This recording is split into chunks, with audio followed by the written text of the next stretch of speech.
guys, I'm Juliana, your automotive woman. That's my friend Jesse and his Rivian R1T. Let's go for a drive.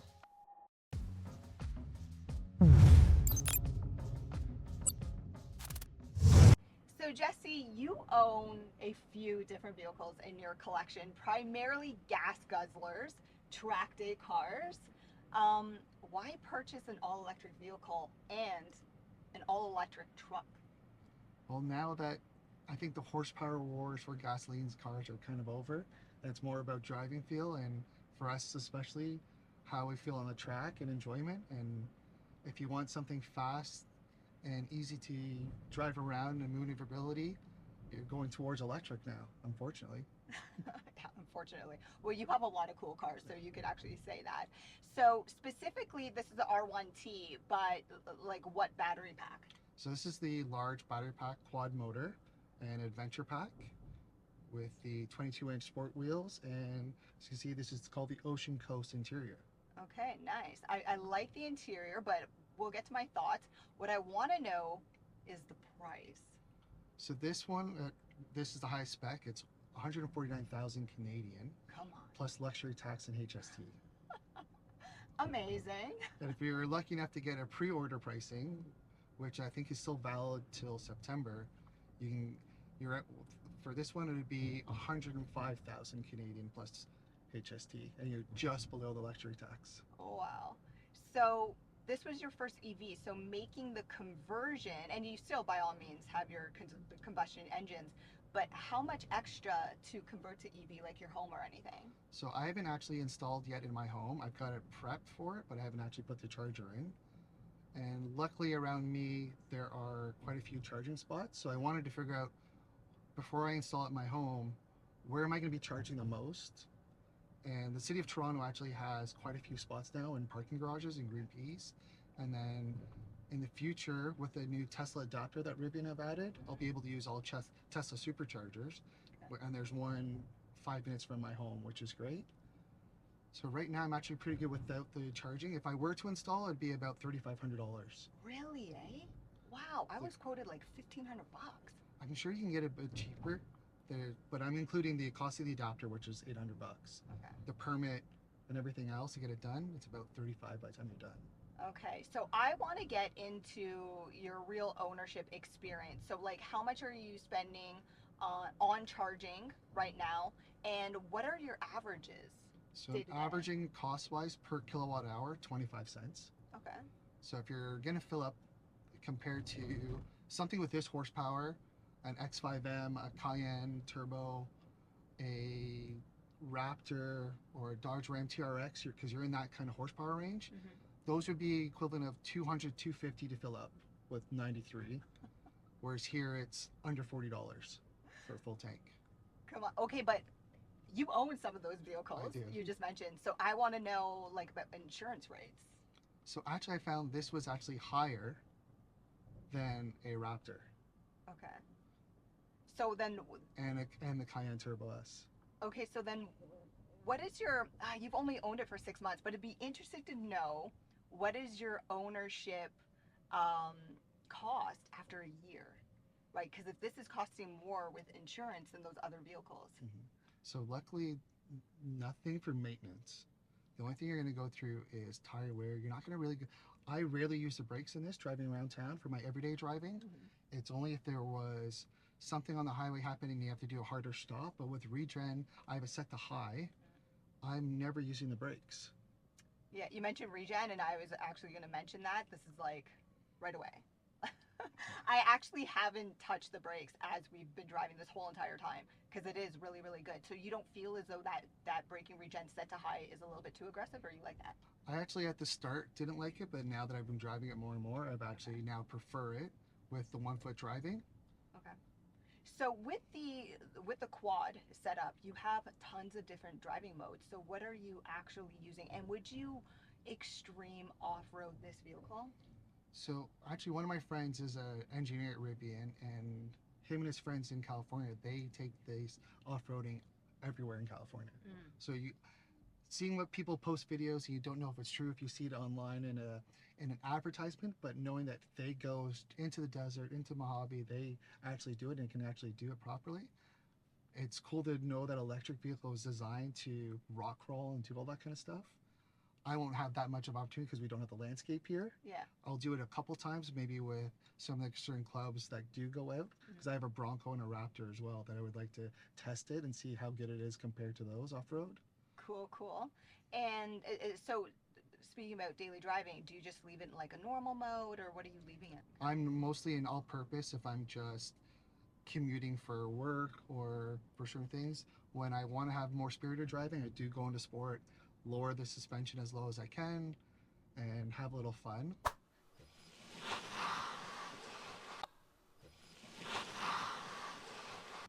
And then if I'm really low on range, I'll go into the dual motor mode, and I get an extra 50 kilometers of range. Okay, nice. So if you're ever like getting range anxiety and you're not quite going to make it, just turn off the rear motors and you're good to go. And only the quad motor in the Rivian can do that. Okay, cool. Actually, I read about that because it just switches to front wheel drive, but with the quad, horsepower and torque. So I believe it is 835 and 900. Yeah, just a little bit over 900. Yeah. Like, that's insane. But like and your battery. instant torque, which is amazing. Oh yeah, EV. I mean, two things I really like about EVs is instant torque and how quiet it is. Yeah. So give me your thoughts again as an owner. How all of the screens are they easy to use? What are your likes and dislikes? So it's a very clean design, which I do like. There's not many buttons in your way that you're going to hit. The interface is actually well spread out. So a nice thing that I use all the time when using nav, you get a full computer keyboard with the numeric pad on the right. Okay. So normally you have to keep switching between, oh, I need numbers or letters. It's got everything there. So you can input navigation addresses pretty quick and also telephone numbers. Everything works very well. One of the downsides, it does not have Apple CarPlay or Android Auto. I thought that would be a really big negative. But now that I'm using it more and more, it does have everything built in. So the only thing, it's not going to read out my text. But then you're enjoying the drive so much, you'll just end up calling whoever you need to and ignoring other people's texts that you don't need to. Well said, well said. Does this have vehicle to load capabilities? So are you able to charge your house or charge another EV? I'm not quite sure. Yeah? I believe it does. I've seen videos of people doing it. Yeah, Genesis does. I'm sure you need a conversion of something. It's like 50% of the price. Yeah. That's great for camping too. Yeah. But play with your, you could dry your hair, you could play with your computer. There are outlets in the back and everything, and then an air compressor. Yeah. So when it comes to backseat space, this is pretty good, but I don't complain. I'm 5'3", right? How tall are you? I'm 6'1". Okay. You're currently sitting behind yourself, so you have some pretty decent knee and leg space there. Head space is good too. Again, I'm not going to complain about this. It is concave, but I do notice that the roof actually starts to drop down, but still you have a couple inches, so not bad. These seats fold, move. They fold forward actually, so there's storage space underneath. It's not a load flat floor like comparison to other pickup trucks. Okay. But we do have the gear tunnel behind us, and we can access it through here. So if you need to access anything you've stored behind, or if you want to put a cooler back there, you can have a nice little bottle of Prosecco. Nice, and you have connectivity here, and you were speaking about this just when we were off camera though. Yeah, like so there's a few aftermarket parts now, so you can connect an iPad, an iPhone, and it connects properly to here, and then you can charge it. So if you have kids in the back or anyone else who wants to watch anything or play games on their iPads, they're all set. Okay, cool. And I like the climate panel back here, and this also has So we have 2 USB-C ports, and we have full 120-volt outlets underneath. okay, and these are ventilated and heated as well. Just heated. Just heated. Man, come on. Okay, let's check out the bed. I really want to get your opinion on this bed because you are a truck owner, a true combustion engine truck owner. So first of all, you have a key fob. This also opens with a key fob, or so we can press the key fob twice, or we can just this button right here. okay. The tailgate will come down. Okay. Unfortunately, compared to other trucks, there's no step. So if you need to get in, you have to be able to actually just step up yourself and get in. But Okay. there's no assistance to help you get into the back of the bed. Okay. It is shorter than the competition. So the smallest F-150 and Chevy 1500 are 5.5 feet. This is 5 feet.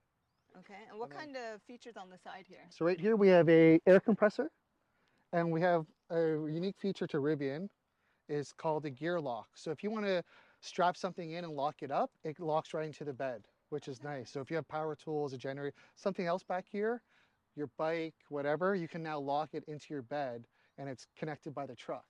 And you can unlock it through your phone or through the control panel up front. And then on the right, we have full power, so you can power your onboard tools. You're good to go for work. There's tie downs on all four corners and on the top of the bed rails. So it's great for tying down any equipment, any sporting activities you guys have. Okay. And I remember reading about a bed cover. Did you actually purchase that option? So unfortunately for mine, it wasn't available. They did a revision to the powered tonneau Okay. cover, and there's now a manual one. So I have the powered one on order, Okay. which will then be installed at my house with Rivian's mobile service. So, like I mentioned, you're a truck guy, right? So, what do we like, don't like, what would you change? I do like having the onboard compressor and the gear guard. So for certain things, especially like my mountain bike or something or a dirt bike, can lock it all in place. What I don't like is if you're going to connect to a trailer, there's no cameras and guiding lines to actually connect to the hook. Okay. So it's missing a lot of the features for people who tow a lot. Okay. But they're adding more and more updates, so I'm sure they'll probably add that in the future. Now, it does have a good camera angle. You're just disappointed that it doesn't have the angle for the actual help No, to... and with the guidelines that help you reverse Okay. it and line everything up. And also not having a step anywhere to just easily grab stuff from the back. Okay. I said some trucks now, you have a side step that you can add to get over and reach stuff, or coming through the tailgate. If I'm playing soccer in a little store the next day, I don't want to be having to step up. Well said, well said. Now, you just mentioned it. There's a cargo tunnel here. Yes, there is. So on both sides, Yeah. we can access. Little feature that the SUV does not get. And you've got lots of space back there to hide everything out of the way. So the pass-through you were talking about comes through in there, right? Yes, it does. Okay, cool. And this rear window, this does not open like we No, see in some of the domestics, eh? We don't unfortunately get that to get that fresh air without all the wind coming into the car. Okay. One thing I was kind of impressed about is like the fit and finish of everything, especially for a new OEM, right? Rivian hasn't been around too long. They're a new company like Tesla. Tesla's what, 10 years now into the game, and their fit and finish is still horrible. Whereas this is comparable to all German OEM manufacturers. Yeah. And another feature with this, you've got air compressor accessories on both sides, and you can step on it. Nice. No problem. Nice. So if you need to access the roof, so a lot of times with other cars, you open the door, you end up standing up here and trying to get up. But now we have that, and we can attach all the accessories for the mounts up top. Okay, cool. I like this. I just need a step to get in. I'm so short. I'm actually challenged. Well, luckily there is a kneel function, so we can set that up for your driver preference profiles. So Jesse, talk to me about functionality in relation to like connectivity, cargo space up here, and some specialty features. So we have a lot of space just underneath the main screen, which is nice. So I end up putting like my wallet and stuff back there. There is the in storage here. The only problem I don't like, it's an electronic button, so sometimes it's a bit sticky. I would like just a push button that's mechanical. It does have a lot of space. This is the wireless charging pad. How do you feel about that? Because I read a lot of owners actually don't. So this like is the now the charging pad. revised, where it has this little raised lip right there, because my phone does slip around and doesn't really charge properly. I've seen a lot of aftermarket replacements to fix it. But right now I wish they used a more rubberized material that's stickier so my phone doesn't slide. One cool feature is down here, so part of the main sound system is an external speaker.